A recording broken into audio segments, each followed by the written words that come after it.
Capítulo 1. Pedro e sua faca enferrujada. Era uma vez um menino chamado Pedro, que vivia em uma pequena cidade no meio do nada. Um dia, enquanto brincava na floresta, ele encontrou uma faca enferrujada.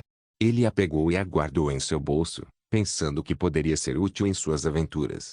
Mas Pedro não sabia que essa faca seria a única coisa que o salvaria de um grande perigo. Enquanto caminhava pela floresta, ele ouviu um barulho estranho vindo de um arbusto. Capítulo 2. Primeiro inimigo. Ele se aproximou para ver o que era e encontrou um bicho faminto, com olhos vermelhos e dentes afiados. Pedro ficou assustado e tentou correr, mas o bicho o perseguiu.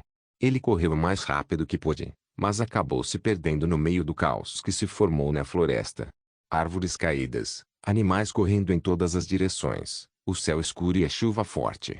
Pedro estava sozinho e perdido, mas sua coragem o manteve vivo. Ele pegou a faca enferrujada que havia encontrado e se preparou para lutar contra o bicho faminto. Ele sabia que era a sua única chance de sobreviver. O bicho se aproximou, rosnando e mostrando seus dentes afiados. Pedro segurou a faca com firmeza e se preparou para atacar. Ele correu em direção ao bicho e o atingiu com a faca. O bicho recuou, mas não desistiu. Pedro continuou lutando, mesmo quando estava cansado e ferido. Ele sabia que não podia desistir, pois sua vida dependia disso.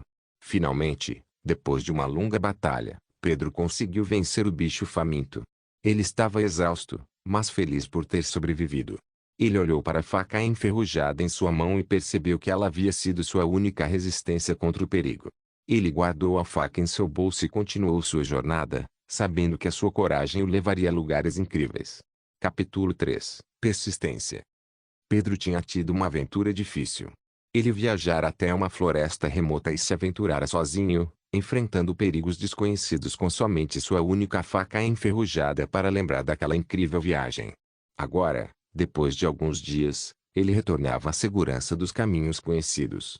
Quando finalmente chegou à saída da floresta, ele pôde sentir o ar quente do sol da tarde em seu rosto. Foi nesse momento que percebeu quão afastado ele estivera de sua casa, e como sua coragem o havia motivado a vencer todos os desafios que encontrou durante o caminho. Capítulo 4. A lagarta zumbi. Com somente sua faca enferrujada como lembrança, ainda assim Pedro sentia que sua aventura só estava começando. Mas Pedro sabia que algo estava errado quando ele derrotou o bicho. O ar, que antes era cheio de fragrâncias doces e calmantes, estava agora estranhamente tóxico. O som dos pássaros estava completamente ausente, e ainda assim havia algo, como se algo estivesse o perseguindo. Quando chegou ao fundo da floresta, Pedro viu que havia uma lagarta zumbi. Ela estava incomodando os animais e as plantas e tentando destruir tudo à sua volta. Pedro não tinha nenhuma arma, a não ser a faca enferrujada que carregava consigo. Mesmo assim, ele sabia que precisava salvar a floresta e decidiu lutar contra a criatura. Ele avançou em direção à lagarta, esquivando-se dos seus ataques e atacando a lagarta. Depois de uma luta épica contra esse inimigo, com muito esforço, mesmo estando ferido, não estava destruído. Ele conseguiu derrotar a lagarta, deixando a floresta como era antes. Capítulo 5. O segredo final. Mas ele viu uma coisa estranha quando isso aconteceu. Existia uma caverna a alguns metros de Pedro. Ele decidiu se encorajar e enfrentar esse perigo.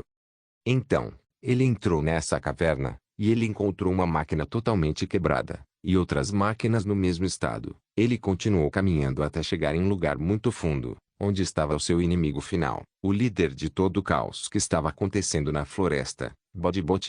Ele usa seus raios laser para atacar Pedro, mas ele usa sua faca como espelho, mesmo enferrujada, e ataca Bodibot. Após um tempo lutando, ele ativa suas criações robôs para o ajudar na batalha. Mesmo assim, com muito esforço e coragem, consegue finalmente o derrotar, e salva a floresta de ser destruída.